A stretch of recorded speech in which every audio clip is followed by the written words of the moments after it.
농촌의 인구가 계속 줄게 됩니다. 현재 대한민국의 농사 짓고 살고 있는 농민이 모두 사라진다. 소비자의 밥상도 챙길 수 있고 소농도 챙길 수 있는 방법이 무엇일까?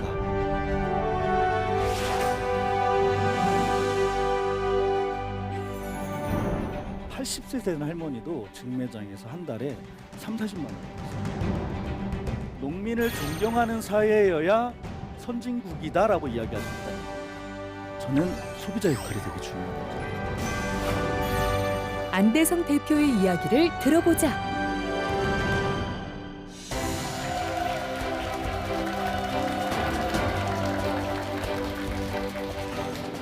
안녕하세요. 저는 완주 로컬푸드 협동조합 이사장을 맡고 있는 안대성입니다.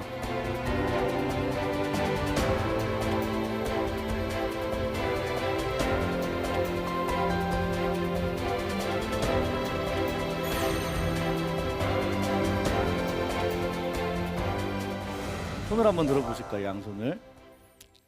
자, 저 따라서 하십니다. 하나, 둘, 셋, 넷, 다섯, 여섯, 일곱, 여덟, 아홉, 열. 안 되시는 분, 잘 안 되시는 분 병원 가보셔야 됩니다. 자, 이번에는 오른손 엄지손가락만 하나 접어봅니다. 똑같이 합니다. 하나, 둘, 셋, 넷, 다섯, 여섯, 일곱, 여덟, 아홉, 열. 잘 되시는 분, 잘 되시는 분도 병원 가보셔야 돼요. 이게 안 되는 게 정상이에요. 근데 내 손가락인데 내 마음대로 참 안 되죠. 이유가 뭐냐면 이거 손가락 하나 구부렸는데 왠지 좀 어색하죠. 예. 근데 이 어색한 것도 조금 연습, 저 잘 되잖아요. 많이 해서 그렇습니다. 그러니까 자꾸 연습하면 이게 익숙하지 않았는데 익숙해지면 자연스러운 거죠. 저는 오늘 우리가 아주 익숙하게 그리고 너무 평범해서 그리고 일상과 너무 밀접하게 연계되어 있어서 우리가 미처 인식하지 못했던 근데 조금은 어색한 불편한 진실이 공존하는 그런 이야기를 좀 해보려고 합니다. 제가 오늘 말씀드릴 건 농업과 먹거리에 관한 이야기인데요. 사람이 누구나 먹고 살아야 되지 않습니까? 아무리 높은 데에 계신 우리 대통령님도 그리고 아주 낮은 곳에 있는 취약한 계층도 사람은 하루 세 끼를 먹어야 살 수 있습니다. 근데 이 먹거리를 생산하시는 농민, 농업, 농촌이 어렵다는 얘기 되게 많이 하죠. 현재 우리나라의 농가 인구수가 몇 명 정도 될까요? 아시는 분 계실까? 설마 5천만 중에 2천만이 농업 인구라고요? 300만? 예, 얼추 비슷합니다. 250만. 그러니까 5천만 인구 중에 농촌에서 농사 짓고 있는 농가 인구는 250만 명입니다. 그럼 원래 250만 명이었느냐? 1980년 초에는 대한민국의 그 농가 인구수가 1,000만에 육박했습니다. 꽤 많죠? 그리고 그때는 농촌이 도시보다 잘 살았습니다. 이제 한 40년 가까이 흘러오면서 우리가 산업화가 되어지고 그러면서 서울로 수도권으로 사람들이 몰려들기 시작하면서 농촌의 인구가 계속 줄게 됩니다. 농민이 4분의 1이 된 거죠. 그 과정에서 대한민국의 식량 자급률이라고 하면 우리 농민이 생산한 걸로 대한민국의 사람들이 다 자급할 수 있느냐에 따른 비율이죠. 우리나라의 식량 자급률은 23%가 조금 넘습니다. 이 중에서 쌀을 제외하잖아요. 쌀을 제외하면 5%가 안 돼요. 그 말은 95%의 먹거리를 우리는 수입에 의존하고 있다는 얘기입니다. 왜 이렇게 됐을까요?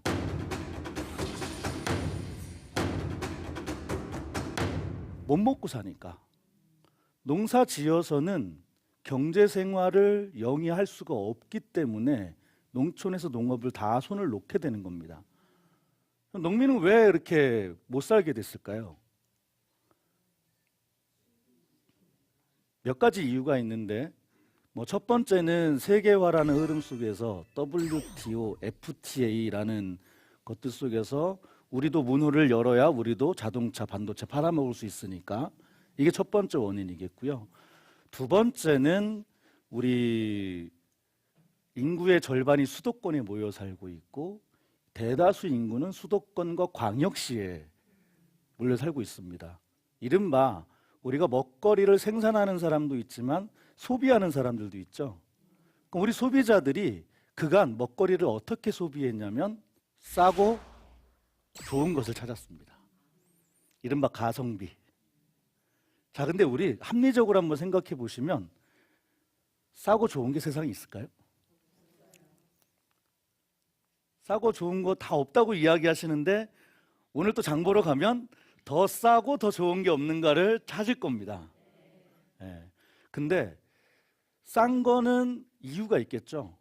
우리 옛말에 속담에 그런 거 있지 않습니까? 싼 게 비지떡이다. 그럼 비지떡 만드시는 분이 화내실 수도 있지만 어쨌든지 간에 싼 건 다 이유가 있다는 거죠. 그럼 우리가 근 230만을 제외한 나머지 전체 국민의 98% 정도가 다 먹거리나 옷이나 모든 소비를 무엇을 기준으로 했었던 거냐면 가성비를 중심으로 하다 보니까 농산물의 값은 항상 싸야 한다라는 게 소비자들의 기본 심리였던 거죠. 그러니까 결국은 어찌 보면 우리 국민이 우리 내가 먹을 먹거리를 생산하는 농민을 없어지게 만든 원인 제공자일 수도 있다는 얘기입니다.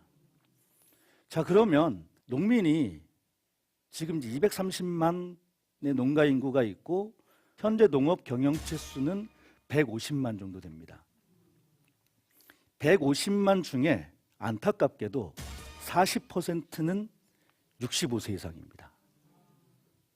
그러면 앞으로 10년이 지나면 전체 150만 농업 경영체 농민들 중에 40%라는 숫자가 농사를 더 이상 지을 수 없게 되겠죠.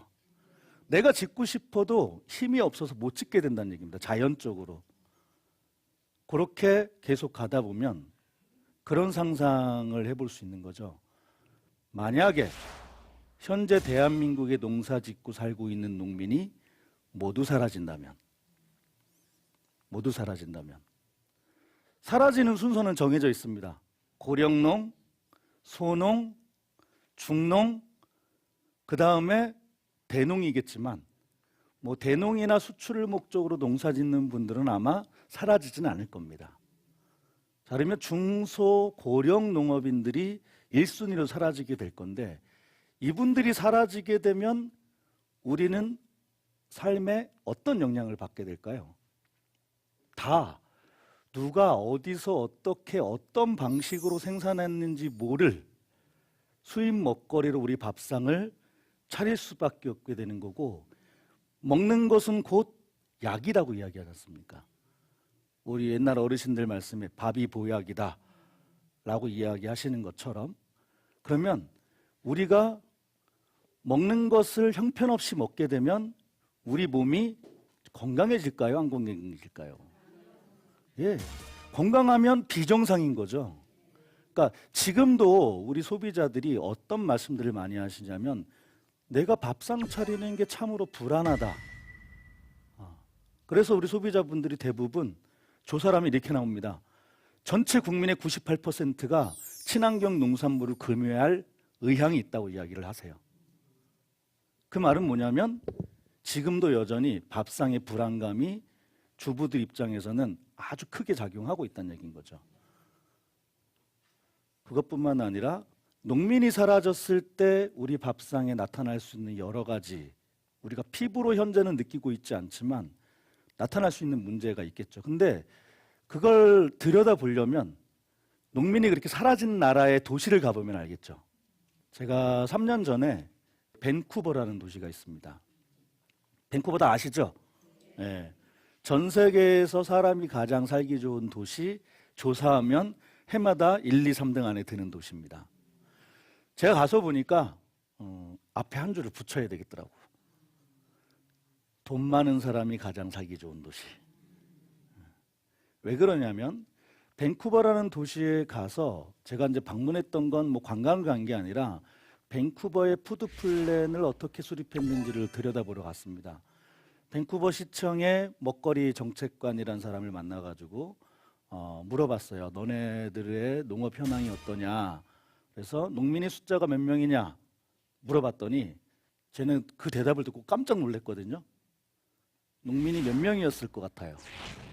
밴쿠버시가 한 65만 명 정도 살고 있는 도시거든요. 몇 명 정도였길래 제가 깜짝 놀랐을까요? 30만? 아니요.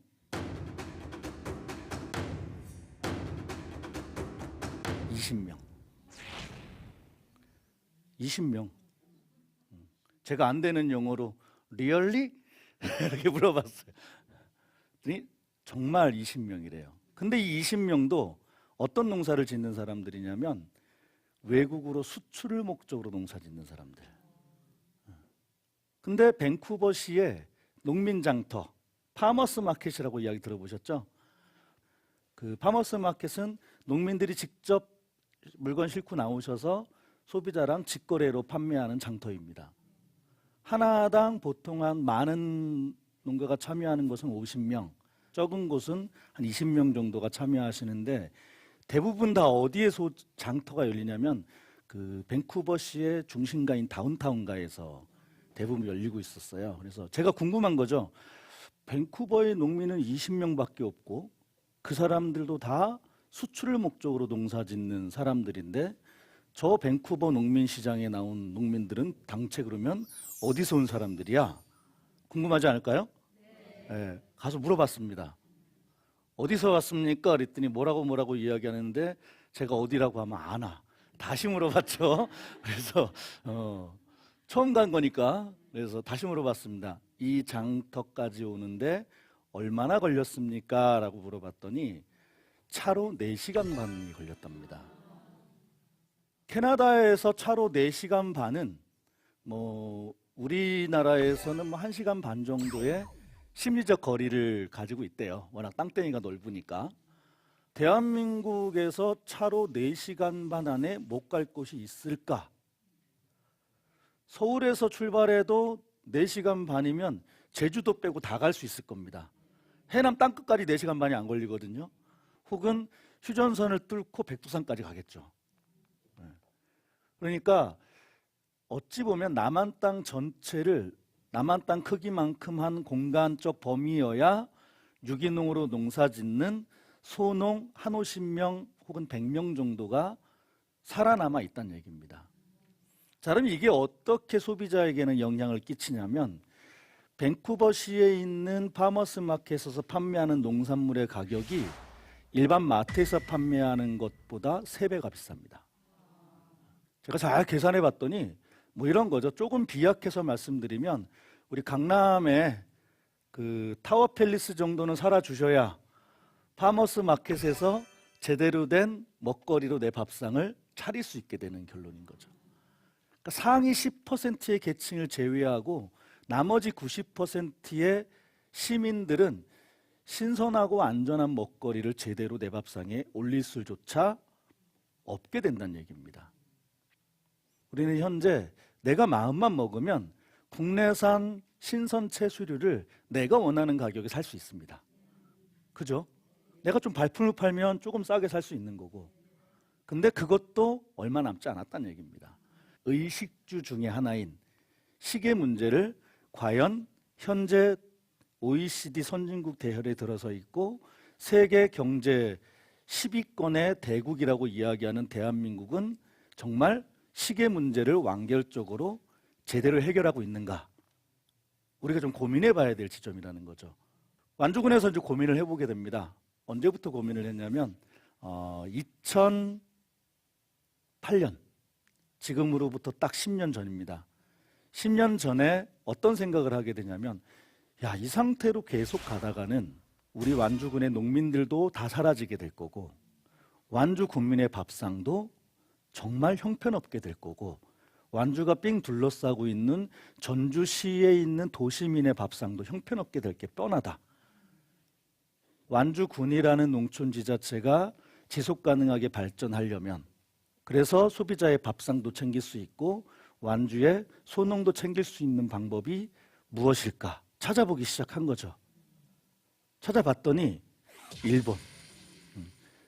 얄밉지만 참 영리하고 지혜로운 나라이기도 합니다. 일본은 갔더니 그 한자로 지산지소. 지역에서 생산된 건 지역에서 소비한다. 라는 방식으로 이미 몇 년 전에 40년 전에 소농과 그 도시에 살고 있는 소비자들의 밥상의 문제를 지산지소로 해결하고 있었어요. 유럽은 가서 봤더니 이미 100년 전에 협동조합 방식으로 농민을 존중하고 먹거리를 찾는 소비자들의 건강한 밥상을 이 방식으로 해결해 왔던 모습을 보게 됩니다. 그래서 완주군에서 저거다. 저것만이 그래도 완주에 농사 짓고 있는 중소가족농업인들, 고령농업인들의 농업을 지원할 수 있고 소비자들의 밥상도 건강하게 차릴 수 있겠구나. 뭘로 이름을 붙이지? 사실은 지산지소가 제일로 마음에 들었어요. 딱 명쾌하지 않습니까? 영어도 아니고. 근데 일본에서 한 거여가지고 자존심 상해서 그건 못 쓰겠더라고요. 사실 우리에게 딱 맞는 단어가 있긴 있었습니다. 신토부리라고.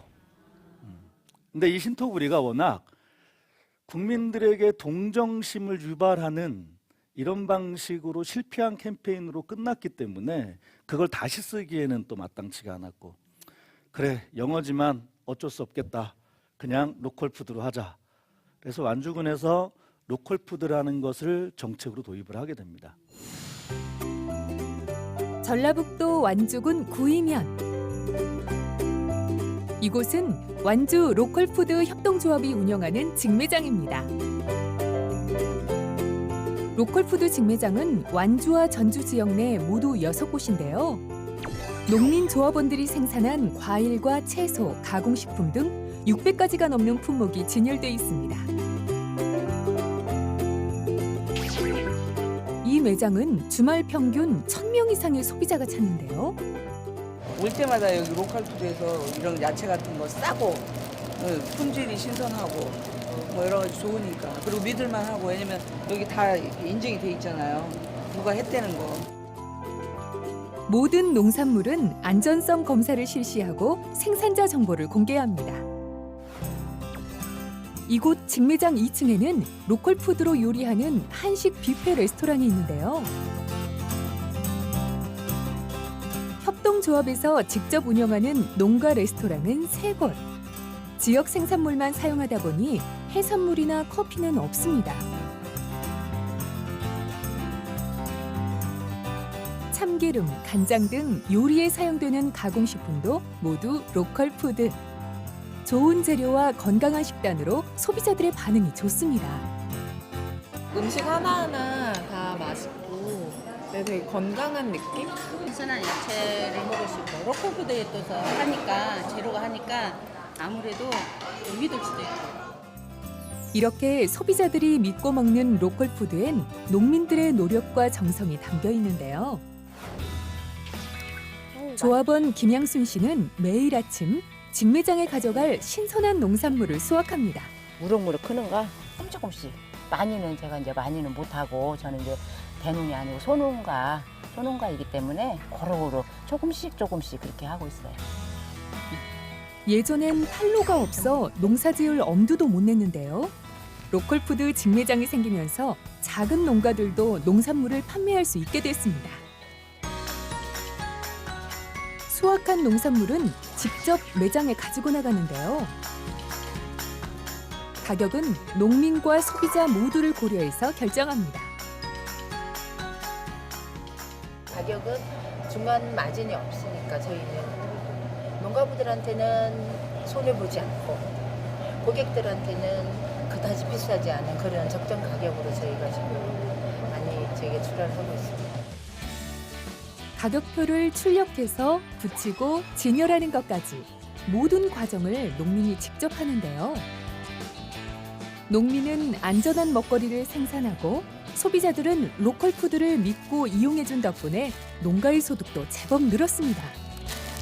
기다려주지. 아, 오늘 얼마쯤 팔렸을까? 그렇게 하고 그럼 들으면은 좋지. 예. 보여드려야겠네. 비밀이에요. 비밀인지 일주일 동안 많이 팔렸네. 58만 원 정도 일주일 동안 제가 팔았네요. 농민과 소비자 모두 만족하는 로컬 푸드. 농업의 위기를 극복하는 열쇠입니다. 보통의 경우 서울 시민이 소비하는 마트에 가서 사시는 농산물 같은 경우는 며칠 된 걸 내가 살까요? 밭에서 수확한 지. 보통은 한 일주일, 아무리 빨라야 3일 정도 됩니다.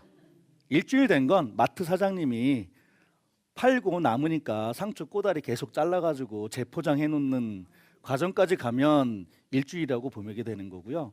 가장 빨리 소비하는 게 3일 정도 걸립니다. 왜냐하면 산지에 가서 도매상인이 농가한테 농산물을 산지에서 수집 도매상이 가지고 와서 이걸 가락동으로 가서 경매에 상장시키고 상장시킨 걸 중매인이 낙찰받고 중매인이 낙찰받은 걸 슈퍼마켓 등으로 유통을 담당하고 있는 벤더 사장님이 사가지고 가서 사람을 싸서 박스로 산 걸 150g, 200g 단위로 소포장을 해서 이걸 슈퍼마켓에 납품하고 소비자가 가면 살 수 있게 되는 거죠. 그럼 대략 산지에서 소비자 입속에 들어갈 때까지 대략 아무리 빨라야 3일 정도밖에 소요가 안 됩니다. 이 과정에서 어떤 일이 발생하냐면 신선도는 내려가고 가격은 올라가겠죠. 그 유통 과정에서 마진이 계속 발생할 거 아닙니까? 그러면 참으로 불쌍한 거죠, 소비자도. 신선도가 떨어진 걸 비싸게 사 먹는 거죠. 근데 이 과정에서 농민도 득이 안 됩니다. 뭐 예전에 그런 말 있죠. 제주는 곰이 넘고 돈은 왕서방이 본다고. 농사 짓는 사람이나 이걸 소비하는 소비자도 이롭지 않고 중간에서 유통하는 사람들만 돈을 버는 구조가 현재 농산물의 유통 구조의 주류 시스템입니다. 로컬 푸드는 뭐냐면 이런 겁니다. 완주의 소농들이 생산한 걸 굳이 서울까지 갔다가 되돌아오게 하지 말고 완주 전주에 있는 소비자랑 직접 연결시키자. 어떤 방식으로? 직매장을 하나 지으면 되는 거죠. 생산자가 물건을 매일매일 수확해서 직접 소포장해서 직매장에 갖다 놓고 소비자는 그날 와서 사가지고 가게 되면 3일까지 필요 없겠죠. 우리 소비자 중에 수확한 지 2시간 만에 사가시는 분도 있어요. 몇 시에 매장에 오시냐면 7시에 와. 아침 7시에. 농가가 바로 온 거 가져가겠다고. 아무리 길어도 밭에서 수확한 지 5시간, 6시간 정도면 내 밥상에 올릴 수 있게 되는 겁니다. 그러니까 24시간 안에 소비자에게 도달하는 밥상으로 도달되게 되는 구조가 로컬 푸드 시스템입니다. 근데 이걸 이제 처음에 시작하려면 우리 할머니들하고 소농들을 이렇게 조직화를 해야 되는 거죠. 근데 소농 고령 농가들은 한 곳에 모여 있지 않으시거든요. 다 어디 계시냐면 동네마다 흩어져 계시는 거고 우리 할머니들이 이 로컬 푸드가 뭔지를 알아야 내가 참여하든지 말든지 결정하실 거 아니에요. 그래서 초기에 2012년도에 이런 일을 하게 됩니다. 아, 우리 할머니들을 설명도 드리고 로컬 푸드에 참여하게 해야 되는데 어떻게 하지? 방송 뉴스에서 다뤄줄 것도 아니고 할머니들이 인터넷을 할 줄 아는 것도 아니고 방법은 딱 한 가지밖에 없겠더라고요. 우리 시골의 할머니들은 다 어디 모여 계시냐면 경로당에서 10원짜리 돈통 들고 모이셔가지고 고스톱을 치세요. 그러다 계산 안 맞으면 또 싸우고 뭐 그러고 하루를 보내시기 때문에 경로당에 가면 다 만날 수 있는 거죠. 그래서 처음에 어떻게 다녔냐면 완주군에 487개 마을이 있습니다. 487개의 마을을 우리 직원들이랑 다 돌아다닌 거죠. 돌아다니면서 활동사진 한번 보시게요. 그래서 빔 프로젝터 딱 틀어놓고 그러면 할머니들이 오 이러고 보시는 거죠. 근데 이제 번지르르게 잘생긴 사람이 웃자고 얘기한 건데 아무도 안 웃으시네. 농사만 잘 지어 놓으시면 조합에서 가져다가 팔아가지고 매주 통장으로 따박따박 현금으로 입금해 드립니다. 그랬더니 할매들이 이제 뭐라 그러시면 그렇게만 되면서 세상에 좋지. 그런데 이렇게 딱 설명하고 돌아갔는데 우리 면장님한테 전화가 온 거예요. 안 대표님 사기꾼이라고 신고 접수됐어요. 우리 할매들이 또 신고 정신이 투철해져서 세상에 좋은 얘기는 다 하는데 농산물을 달라는 거 보니까 왠지 사기꾼인 것 같아. 이제 처음에는 정말 많이 꼬신 거죠. 찾아갔는데 할머니들이 뭐라 그러냐면 이런 말씀을 3대 거짓말이 있는데요. 첫 번째, 나 농사 안 져. 나 먹을 것만 쬐게 줘. 두 번째, 나 돈 필요 없어. 그다음에 세 번째는 나보고 지금 내일 모레면 하늘나라 가는데 또 농사를 하라고? 아니요. 이게 이제 세 가지 그분들 다 지금 로컬푸드에 열심히 출근하세요. 그러니까 이분들한테 이런 거죠. 할매들 있잖아요. 그랬더니 나 없어. 나 먹을 것만 쫓게 있어. 그러면 이제 캐기 시작해요. 고사리 말린 거 있죠. 얼마나 있어요? 이만큼. 그리고 직원이 기억해야 되니까 종이에다 이만큼 써요. 할머니들은 그람수 계산이 안 되니까. 동북형은 그거는 마대로 한 자루 있죠. 마대 한 자루. 이렇게 쓰는 거죠. 캤더니 막 20가지가 넘어요. 서리태, 진운이, 콩에서부터 그게 다 그거 당은 어떻게 쓰여졌냐면 명절날 자식 새끼 들어오면 싸주는 거야. 바리바리 싸주잖아요. 싸주고 또 좋은 소리도 못 들어. 사 먹으면 된다고 그거를 왜 싸주냐고 우리 해먹지도 않는다고 그러면 툴툴대면서 싸가긴 또 다 싸가지고 가. 요새는 그런 일 없습니다. 요새 명절 풍경이 어떠냐면 자식들 줄 게 어디 있어요.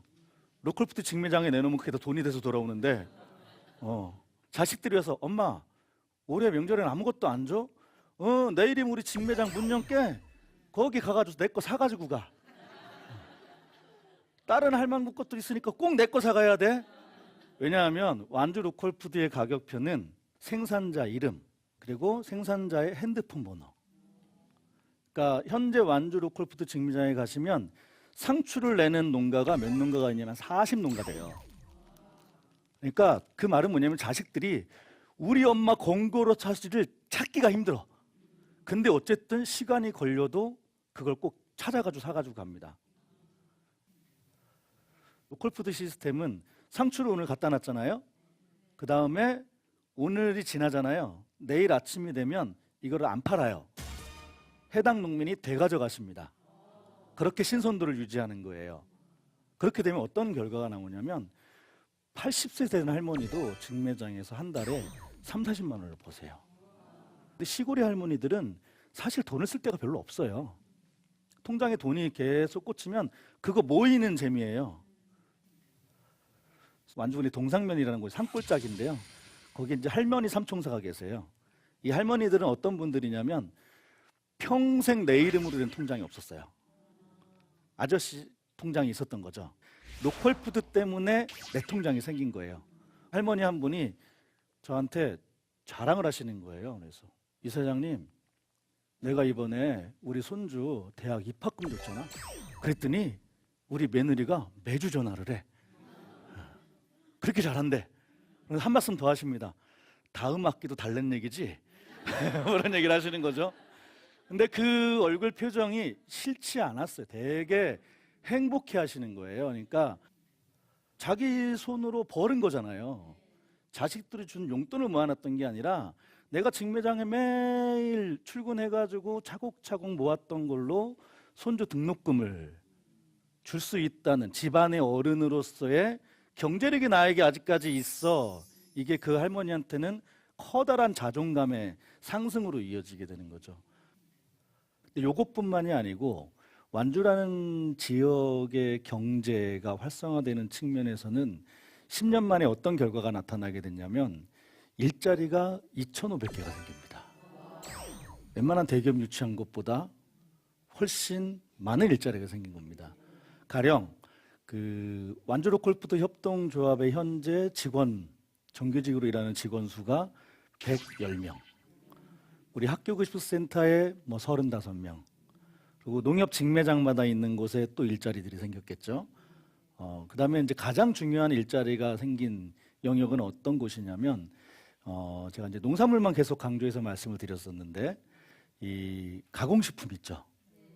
우리 밥상의 절반을 차지하고 있는 저 식빵에서부터 소보루빵, 뭐 단팥빵 이런 빵 종류, 그다음에 잼, 그다음에 반찬류들 뭐 이런 것들을 우리가 통칭 가공식품이라고 이야기를 하는데 완주 로컬푸드 직매장의 1차 농산물을 제외하고 가공식품을 생산하시는 분들도 농민이세요.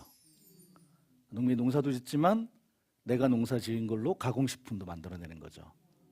그러면 먹는 걸로 장난 안 치지 않을까요?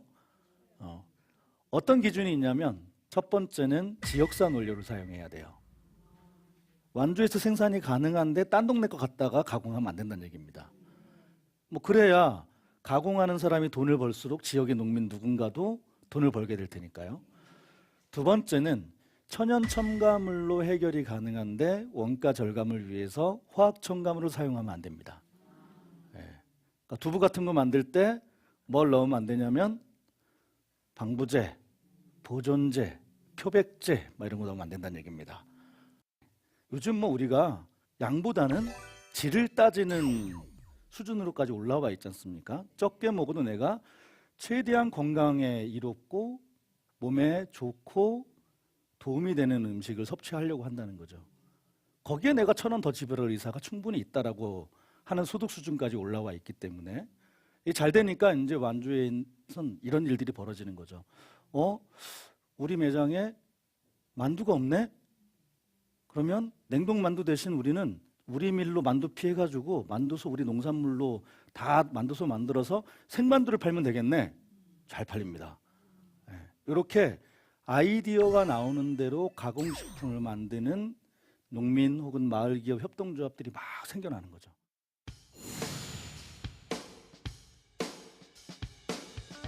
우리 먹거리의 상당 부분을 차지하는 가공식품 생산을 위해 완주군은 농민 스스로 농산물 가공을 할 수 있도록 가공센터를 운영하고 있습니다.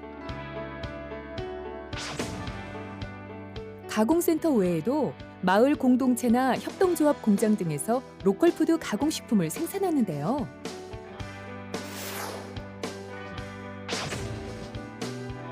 지역에서 나는 농산물에 첨가물을 제한해서 생산하기 때문에 수입 원료와 화학 첨가물 걱정이 없습니다.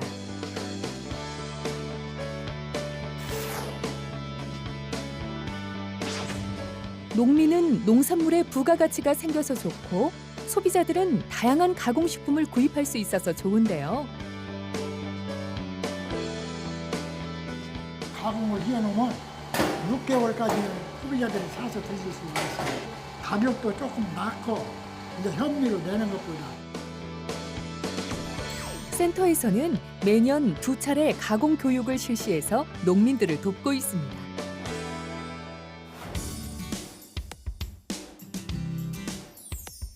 믿을 수 있는 원료로 농민들이 만든 로컬푸드 생산품들. 대형마트에 뒤지지 않는 다양한 품목들이 준비되어 있는데요. 직매장을 찾는 소비자들에게 만족도가 높습니다.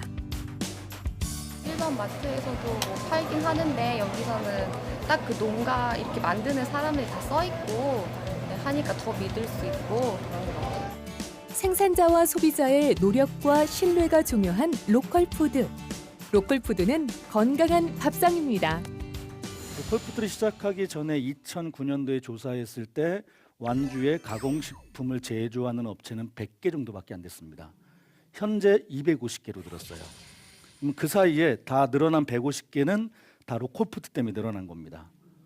그러면 150개 곱하기 일하고 있는 사람 5명만 해도 몇 명입니까? 이렇게 먹거리 체계를 하나 바꾸는 뿐인데 지역의 경제가 순환되어지는 시스템들이 그리고 일자리가 돈이 지역에서 돌게 되는 거죠. 완주가 이제 고민하고 있는 앞으로 미래 10년의 모습은 어떤 거냐면 푸드플랜 수립을 통해서 국민 모두가 먹거리에 대한 기본권을 보장받을 수 있게 하겠다. 자, 우리 먹거리 기본권을 보장한다는 의미에 대해서 잘 생각해 주시기 바랍니다. 모든 국민은 기본권이 있죠. 우리가 소비자 입장에서 삶의 질을 충족시키기 위해서 내가 교통을 이용할 수 있는 기본권이 있는 거고요. 이렇게 우리가 기본권이라고 하면 모든 국민이 당연히 누려야 될 권리, 그리고 그걸 국가에서 보장해 줘야 된다는 거죠. 그래서 우리가 의료도 민영화시키지 않고 있는 거고, 전기도 마찬가지고, 도로도 마찬가지고, 지하철도 철도도 모든 것들이 공공 영역에서 공공 서비스로 우리가 진행하는 것처럼, 그래서 철도나 도로나 공원처럼 먹거리도 이제 누가 국가에서, 공공에서, 지방정부에서 공공 서비스의 일환으로 보장해야 된다. 이게 푸드 플랜입니다. 우리가 먹거리 기본권을 보장받지 못했던 가장 커다란 이유가 뭐냐면 먹거리를 시장 기능에 맡겼던 거예요. 시장 기능이라고 하면 우리 아담 스미스가 이야기했던 보이지 않는 손, 시장의 모든 상품의 가격이 결정되어지는 원리는 수요 곡선과 공급 곡선이 만나는 지점에서 가격이 결정된다. 근데 이렇게 봤더니 꼭 그렇지도 않더라는 거죠. 시장에서 권력이 있는 손이 이걸 잡아채기 시작하면 꼭 자연스럽게 공정한 방식으로 가격이 결정되지 않는 게 증명이 된 거죠. 그래서 이걸 더 이상 시장 기능에 맡기지 말고 공적 영역에 포함시켜서 공공에서 당연히 보장해야 될 서비스로 인식하자. 마치 하늘처럼. 그래서 밥은 하늘이란 말이 있습니다. 하늘을 혼자 다 가질 수 있나요? 못 가지죠. 하늘처럼 모두가 함께 공유하는 공공재로 인식하자라는 게 푸드 플랜의 핵심 개념이고요. 그걸 하기 위해서 이제 완주는 어떤 계획을 세우고 있냐면, 그래, 도시 소비자들의 밥상과 이런 것들을 연결시키고 있는데 10년이 지나고 나서 완주군을 자세히 들여다봤더니 취약계층, 저소득층, 돈은 있지만 장애가 있어서 요리를 해먹을 수 없는 사람들, 먹거리에 취약한 계층들이 있더라는 거죠. 이 사람들의 기본권을 어떻게 보장할 거냐. 선언하는 겁니다. 엊그저께 그 기자회견하면서 선언하셨습니다. 완주 군수님이. 완주 먹거리 기본권을 보장 선언을 한 거죠. 요 골자는 이겁니다. 완주 국민이면 누구나 건강하고 안전한 먹거리를 먹을 수 있어야 한다. 그리고 이걸 군에서 보장하겠다. 예산이 필요하면 예산을 세울 거고, 정책이 필요하면 정책을 세우겠다는 거죠. 그래서 로컬 푸드 시스템이 이만큼 온 것에 기반해서 지역에 있는 국민의 먹거리 삶의 질을 높이는 방식으로 이제 완주군은 앞으로 가려고 합니다. 현재 정부 차원에서도 진행을 하고 있고요. 올해 9개의 선도 지방자치단체를 선정을 해서 모두 푸드 플랜을 수립하는 걸 정부에서 지원하고, 그런 방식으로 해서 우리가 하루 한 끼 먹는 급식, 나아가서는 우리 지역의 식당, 이런 부분들까지 우리가 어차피 지역에서 소비되어지는 영역이기 때문에 이 먹거리를 지역의 농민들이 연결시키게 하자.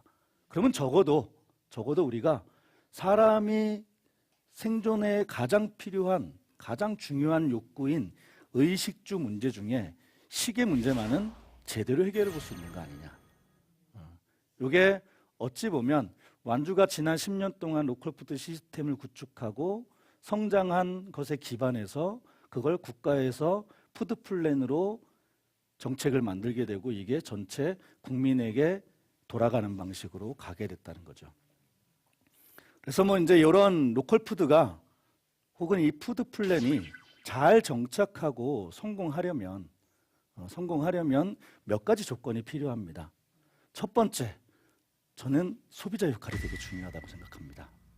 자, 이제 내가 소비하는 돈이 누구의 이익으로 귀결될 것인가를 따져보면서 가치 중심의 소비를 해야 한다는 거죠. 선진국처럼 말씀드렸던 것처럼 싸고 좋은 것이 아니라 내가 소비하는 게 우리 농민의 이익으로 귀결되는지, 아니면 빅3 마트의 이익으로 귀결되는지, 혹은 그 마트의 회장님의 손자가 태어날 때 주식으로 몇십억 입에 물고 태어나는데 쓰여지는 건지, 먹거리와 농업과 밥상의 가치를 존중하고 인정하는 방식의 소비를 소비자분들께서 전 국민이 해주시면 가능하지 않을까요? 우리도 뭐 밴쿠버처럼 그렇게 안 갈 거 아닙니까? 이렇게 되면 우리가 타산지 속으로 보고 왔는데 꼭 그 길을 따라갈 이유가 없다는 거죠. 두 번째는 이제 정부와 지방 정부가 민간에 있는 이런 협동조합이나 사회적 경제 조직들과 함께 협력하는 시스템을 만들어서 이 먹거리를 공공에서 당연히 우리가 제공해야 되는 기본권이구나라고 하는 방식을 인식하고 정책으로 만들어내가는 과정이 중요하고, 세 번째는 우리 생산자들의 몫입니다. 생산자들이 이제 우리가 먹거리를 돈벌이 수단이 아니라 우리는 온 국민의 생명과 건강을 책임지는 자랑스러운 농민이야. 그렇기 때문에 우리는 우리 국민의 밥상을 최대한 신선하고 가장 안전하고 건강한 방식으로 공급을 해야 되겠구나라는, 그래서 이 세 가지 축이 우리가 지금 조금 늦었지만 지금이라도 출발할 수 있다면 앞으로 10년 뒤에는 온 국민이 잘 먹고 잘 살게 되고 그러면서 농업도 유지될 수 있는 세상이 오게 되지 않을까. 저는 그걸 소망하면서 제가 힘 닿는 기간 동안은 그 일을 좀 열심히 해보려고 합니다.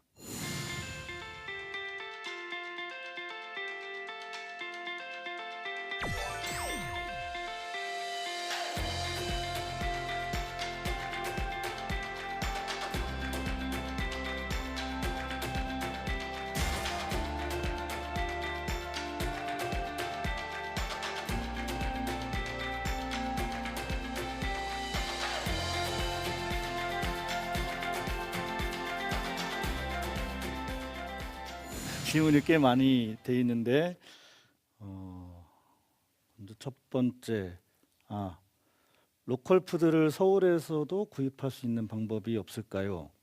어느 분이 하셨죠? 질문을. 예. 완주까지 혹은 지방까지 내려갈 수 없는, 이제 서울에 계시는 분들은 내려갈 수 없는 상황이 많으니까 서울에서도 로컬 푸드를 소비자들이 이렇게 구입할 수 있는 방법이 있는지 여쭤보고 싶습니다. 서울에 있으면서 두 가지 방법이 있습니다. 하나는 저희 협동조합에서 운영하고 있는 온라인 쇼핑몰이 있습니다. 인터넷으로 완주 로컬 푸드 이렇게 검색을 하시면 쇼핑몰이 하나 나옵니다. 이 방식이 하나가 있고요. 나는 이것저것 장 보는 거 생각하는 거 너무 귀찮다, 주는 대로 먹겠다 라고 하면 이제 건강한 밥상 꾸러미라는 그 방식이 있습니다. 그건 회원제로 가입하시면 매주 한 꾸러미씩 와요. 그래서 거기에 레시피도 들어있어서 이거는 그냥 오는 대로 주는 대로 먹겠다, 이 귀찮으신 분들 이 방식인데, 이 꾸러미는 완주만 있는 게 아니라 전국적으로 아주 많이 있습니다. 근데 이제 로컬푸드 쇼핑몰을 운영하고 있는 건 현재까지는 제가 알기로는 완주 로컬푸드 협동조합밖에 없는 것 같고요. 그 다음에 이제 꼭 완주 로컬푸드가 아니어도 내가 로컬푸드를 좀 먹어야 되겠다 라고 하면, 서울은 이제 워낙 구가 많으니까, 그런데 이제 경기도 쪽에는 좀 있고요. 김포에도 있고 용인에도 있고, 서울도 저기 강동농협인가가 서울에서 1호로 내셨어요. 강동농협, 강동구 쪽에 계신 분들은 이제 거기 가시면 되고, 현재 이제 저희가 계획하고 있는 건 완주의 로컬푸드가 강동구 어린이집에 매일 올라가거든요. 협약을 맺어서. 그래서 저희가 서울시하고 이제 준비를 하고 있는 건 서울의 직매장과 농가 레스토랑과 소비자들의 식생활 교육과 여러 가지 것들을 할 수 있는 이런 복합 공간 하나 만들어 보자 라고 현재 계획을 하고 있습니다. 근데 그건 한 1, 2년 정도 걸릴 것 같고요. 그래서 저희는 이제 강동구에 내려고 생각을 하고 있고, 서울시의 계획도 자치구 한 곳과 완주 같은 농촌 지자체랑 협약을 맺어서 구마다 좀 하나씩 만들어 보자 라는 계획을 가지고 있는데, 그거는 조금 단기간 내에는 쉽지 않기 때문에 그렇게 해주시면 될 것 같고, 그게 오기 전에 이제 완주 말고 다른 데 것을 구매하시려면 이제 좀 발품을 파시는 방법밖에 없습니다. 이제 요새는 온라인으로 이렇게 좀 검색을 좀 해보시면 오픈마켓 같은데 농가가 직거래로 하는 그 생산자들이 직접 판매하는 곳들도 있고요. 그런 방식이 하나 있고, 나는 친환경 먹거리를 먹고 싶다 그러면 생협, 거기는 친환경 유기농만 취급하기 때문에 가격이 좀 높습니다. 그래서 여유가 되시는 분들은 그런 생협 매장들을 이용하시면 충분히 가치 있는 소비를 저는 하실 수 있을 것 같습니다. 저희 부모님께서 완주군에 거주하고 계시는데 아, 그러세요? 네. 생업이 따로 현업이 따로 있으시고 이제 휴일 때나 뭐 시간 날 때마다 이제 논밭을 작게 가꾸고 계세요. 근데 이제 그러니까 강연을 들어보니까 예시로는 이제 할머님, 할아버님 분들께서 이제 주로 하신다고 들었는데 혹시 저희 부모님 같은 나이대나 뭐 따로 현업을 가지고 있는 분들도 뭐 참여할 수 있는지 뭐 따로 규칙이 있는지 이런 게 궁금합니다. 제가 이제 고령 농가들 에피소드를 많이 말씀드렸는데 다 참여 가능합니다. 완주 군민이면 누구나. 완주 군민이면 누구나 연령과 상관없이 농사 규모와 상관없이 다 참여가 가능하고요. 대신 이제 완주 로컬푸드 협동조합의 조합원으로 가입해야 됩니다. 협동조합의 조합원이 된다는 의미는 출자금을 내고 내가 주인이 된다는 개념이겠죠. 그래서 50만 원 이상 출자를 하시면 되고요. 두 번째는 조합에서 개최하는 6차례, 일주일에 한 번씩 개최하는 6차례의 교육을 이수해야 되고요. 세 번째는 로컬푸드 생산자가 되려면 군에서 인증하는 그 안전성 인증을 하는 로컬푸드 인증이 있습니다. 그 로컬푸드 인증을 받으셔야 됩니다. 근데 로컬푸드 인증은 GAP라고 우수농산물 관리 제도에서 그 규정하고 있는 농약 사용량이 있습니다. GAP 플러스 무제초제. 그러니까 풀을 타죽이는 풀약은 하나도 쓰지 않아야 됩니다. 그래서 그렇게 안전한 생산 방식을 인증받으면 완주군민이면 누구나 로컬푸드 직매장의 출하자로 가능하십니다. 전주 시민은 안 됩니다. 완주 군민만 됩니다.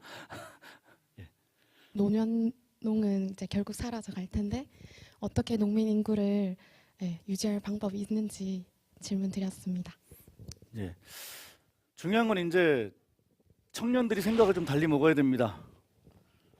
서울에서 막 이렇게 막 괴로운 생활을 하지 말고 한번 청년들의 미래의 농업도 한번 생각해 주는 게 가장 좋은 방법일 것 같고요. 반대로 이제 지방 정부에서는 2007년도부터 어떤 정책이 있냐면 그런 사람들, 도시에 있는 사람들이 우리 지자체로 와서 어떻게 농사 지으면서 정착하게 할 거냐. 귀농 정책. 그러니까 이제 그런 정책 프로그램들이 지자체마다 다 있습니다.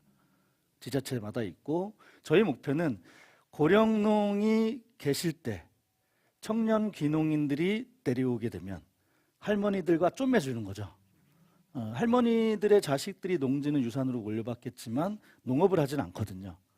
그래서 이 할머니들의 농지를 새로 귀농한 청년들이 채우는 방식의 시스템 말고는 현재 뾰족한 수는 없습니다.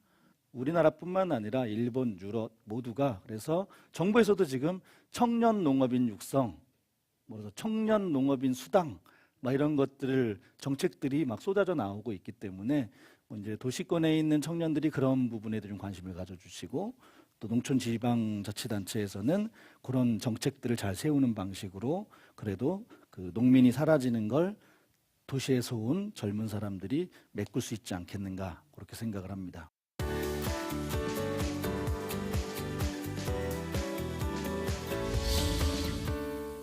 예, 오늘 조금 생소할 수도 있고 어색할 수도 있는 단어, 농업.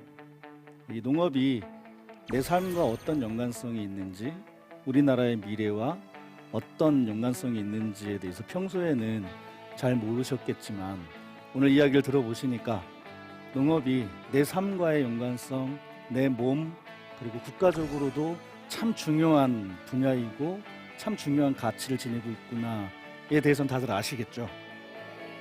자, 그래서 오늘 저랑 마무리는 함께 여기 있는 농업이 미래다. 이걸 다 함께 외치면서 마무리를 좀 할까 합니다. 하나, 둘, 셋. 농업이 미래다. 수고하셨습니다.